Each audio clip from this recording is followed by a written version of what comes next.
It is the prolonged absence of honest elections that led inexorably to the mass poverty and gross underdevelopment we have in the country today. Because if the people had been exercising the power of honest vote since 1960, when we had independence till date, Nigeria in 2025 would have developed into a first world nation by all standards and in all ramifications. We would have been like Europe. The problem we have is that since independence, almost 90 to 95% of the elections have been outright stolen or rigged or perverted or thwarted or nullified. And that means that Nigerians have never really voluntarily chosen their leaders. Neither have Nigerians ever been governed with their consent. Absence of honest elections makes our democracy a fake democracy, period. In Nigeria, the simple and painful reason why elections have been rigged all the time is that those people who have been vested with the power of appointing the electoral officers have by themselves been contestants, either by themselves or their political parties or their preferred candidates. They have been contestants in the same elections in which they appointed those who are conducting the elections. And so permit me to inform you that although it is very, very important to make bimodal voter accreditation system and electronic transmission of results via 𝐈𝐤𝐻 all legally mandatory in the conduct of our elections in Nigeria. But I'm sorry to disappoint you that BVAS and 𝐈𝐤𝐻 cannot solve the problem of electoral rigging in Nigeria without the neutrality and impartiality of the electoral bodies. Because those systems are vulnerable to manipulation. All those who direct, plan, superintend election rigging in Nigeria are the top leadership of the electoral bodies, who working with the politicians, work aggressively to skew the elections in favor of the persons and the political parties under whose auspices they were appointed, and who stuck in their visceral determination and unshakable resolve to steal elections in favor of their masters, will bring to bear on their quest this particular information I just gave, that these systems, the 𝐈𝐤𝐻, BVAS, are susceptible to manipulation, and that they can even manufacture logistical problems, infrastructural and logistical problems, particularly internet connectivity and power supply disruptions, and then turn around and take benefit of those failures. That they can manipulate the back-end data. They can do that.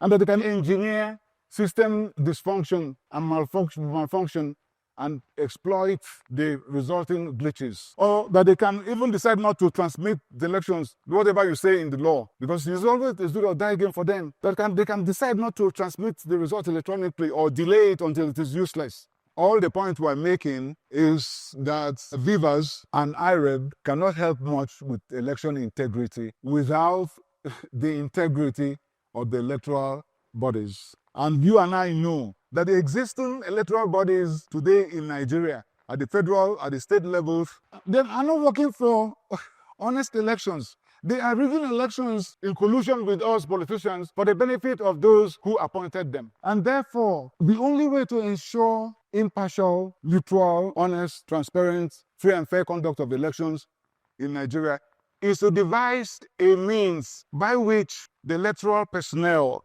these electoral bodies and personnel, by which they are appointed independently of us politicians, especially the president and the governors. I'll say it again, that we must find a way to make sure that the president and the governors do not influence or direct the appointment of electoral officers. And so, in order to usher in the era of honest, transparent, free and fair elections nationwide under one independent, neutral, and unbiased electoral body, being inescapably the necessary and the only means we can lift Nigeria and our people, our brothers and sisters, out of poverty, and the only means with which we can reach the potentialities of God's endowment upon us, including taking our pride of place in the league of great and egalitarian nations, I do move a motion for constitutional amendment to provide for the establishment of a new, truly and literally independent National Electoral Commission charged with the conduct of all elections and for all elected offices. And that the new INEC be composed and constituted by 13 commissioners. 6 of the commissioners will be elected by the underlisted 6 Nigerian labor and professional organizations, and 6 commissioners will be nominated by the United Nations from across the world, and 1 commissioner observer will be nominated by Transparency International. That, I propose, will be our new INEC, for the first time appointed without the influence of us politicians. Of course, the new INEC will have the power to hire, to elect, and to remove their chairman, and to hire and fire all staff, including the chief executive officer. The election of 6 commissioners by the underlisted 6 Nigerian labor and professional organizations is arranged on a concurrent, corresponding alphabetical order. That is to say that the Academic Staff Union of Nigerian Polytechnics will elect 1 commissioner out of its members from the Northeast Geopolitical Zone. And the Academic Staff Union of Universities will elect 1 commissioner out of its members from the North Central Geopolitical Zone. That the Institute of Chartered Accountants will elect 1 commissioner out of its members from the Northwest Geopolitical Zone. That the Nigeria Bar Association will elect 1 commissioner out of its members from the Southeast Geopolitical Zone. That the Nigerian Medical Association will elect 1 commissioner out of its members from the Southwest Geopolitical Zone. That the Nigerian Union of Journalists will elect 1 commissioner out of its members from the South-South Geopolitical Zone. Politicians and those who have held political offices will not be qualified to be elected to serve in the new INEC. And the United Nations and Transparency International will not nominate a Nigerian or any person indigenous to Nigeria. Their own nominations will come from their staff. And it will be the responsibility of the president at the appropriate time to receive and collect the names and curriculum vitae of the nominees and nominees-elect for transmission to the National Assembly for confirmation. No commissioner-elect or nominated may be rejected except with the concurrent resolutions of the National Assembly, the Senate and the House of Representatives, by resolutions supported by at least 2/3 majorities of the Senate, all senators, and 2/3 majorities of all honorable members of House of Representatives, and all voting in person in a secret ballot televised in real time. And for the purposes of this exercise, voice votes will not be lawful.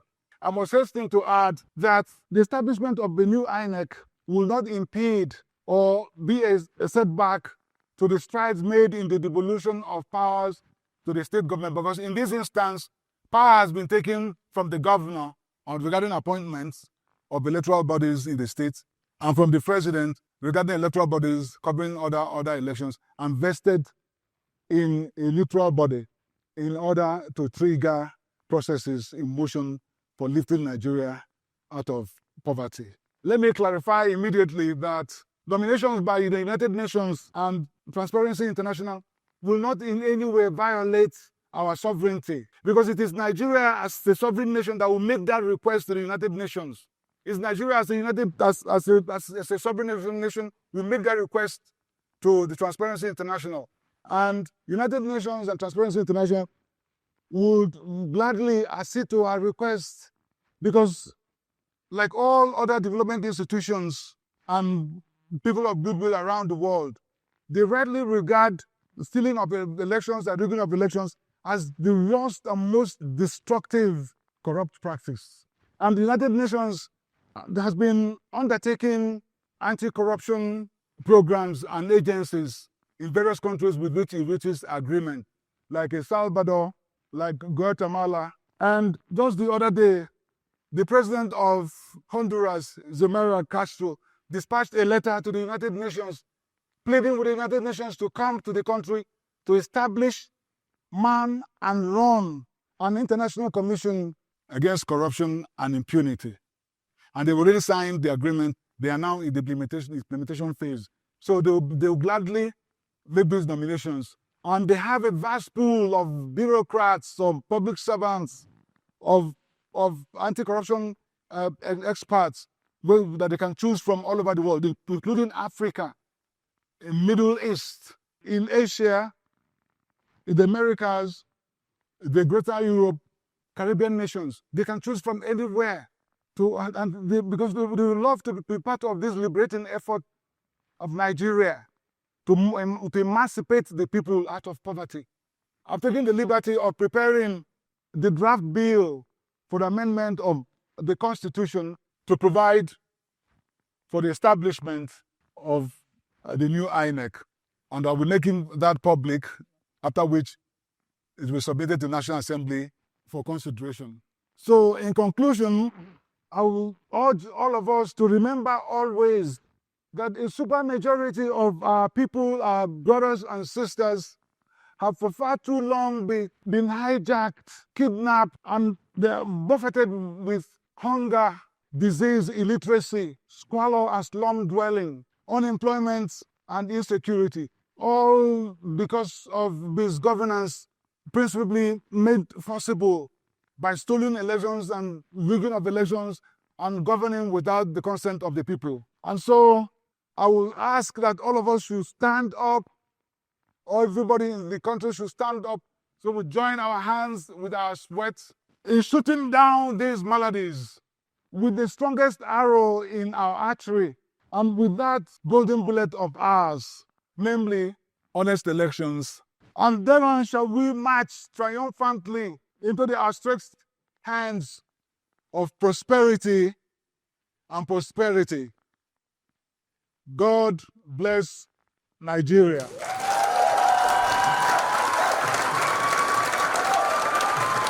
Thank you. Thank you.